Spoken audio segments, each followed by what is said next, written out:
Welcome to Tech Talk, sponsored by KeyCode Media.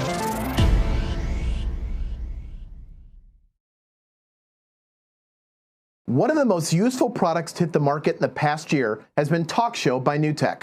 I'm hoping you remember NewTek. They've been around for about 30 years and were the folks behind Video Toaster. Well, fast forward 20 years to 2005, and NewTek released the TriCaster, otherwise known as the Broadcast Studio in a Box. The TriCaster allows users to bump up their game in terms of production value. Elevating your production value often comes by having guests and live video within your broadcast. Sending out a crew is both expensive and time-consuming.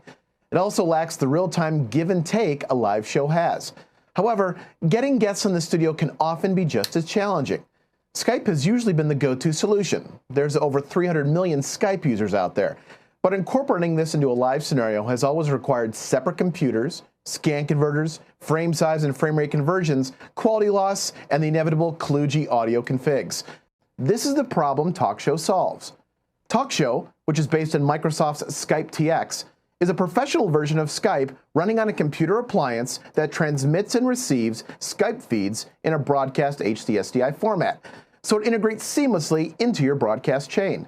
Because this is the pro version of Skype, you don't have to deal with ads or pop-ups, just a clean audio and video signal. The TalkShow unit is pretty simple to operate. It's got HDSDI in and out to send and receive video with the end Skype user. There are also telelights built in so the end user knows when they're hot and when they're not. A local monitor can be attached to control TalkShow, as well as control multiple units for segments where multiple guests are Skyped in. This allows not only a centralized place to control everything, but also a real-time preview of the incoming Skype signal so you know what you're going to get before you switch to it. For all of you broadcasters out there, yes, there is genlock on the unit to reduce latency issues inherent with these types of solutions. To take pressure off of your shoulders during operation, TalkShow also has automatic features to make your life a little bit easier. It's got built-in color correction to balance the image for broadcast levels, either set on auto or that you can set yourself. A USB 3.0 connection so you can save the recorded calls to an external drive in a pretty easily editable QuickTime format. TalkShow can have a custom still image or take a screen grab of your guest, so in the event of a video dropout or loss of picture, the audio comes through behind the still image. There are also numerous audio controls, including compressors, limiters, EQs, and metering to keep your audio intelligible. All TalkShow audio is also processed in floating point 96K. More on audio, as it is my first love. There are always issues with sound during remote interviews. For example, there can be feedback, controlling what is and what is not sent back to the field, or giving cues to a talent.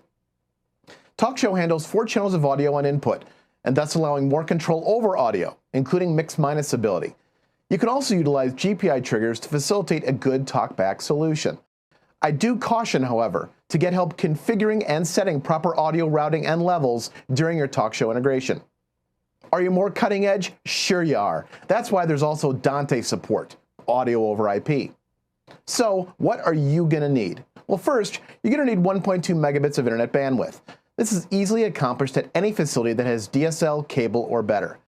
You'll need an HDSDI switcher, like the TriCaster. This unit is designed to work with HDSDI models of TriCaster. However, HDSDI to HDMI converters will work just as well, albeit at an added cost. I recommend an audio mixer. While the TriCaster does have a built-in mixer with multiple audio inputs, more often than not, I recommend an outboard mixer for a greater level of flexibility, control, and inputs. Also, keep in mind this is a single-channel box. That is, one caller at a time, although you can queue up the next caller. To accommodate multiple concurrent guests, you will need multiple TalkShow units. Under the hood, TalkShow is still a computer. As such, you'll need a local monitor, I recommend DVI, keyboard, and a mouse to operate it. TalkShow retails for $39.95, which makes it slightly more expensive than building a homebrew Skype solution. But the built-in broadcast features make it a simple solution for easier integration into a live production environment. So, does this look like a tool you can use? Or do you have another solution that works just as well? Track us down online and let us know. I'm Michael Kamas with KeyCode Media.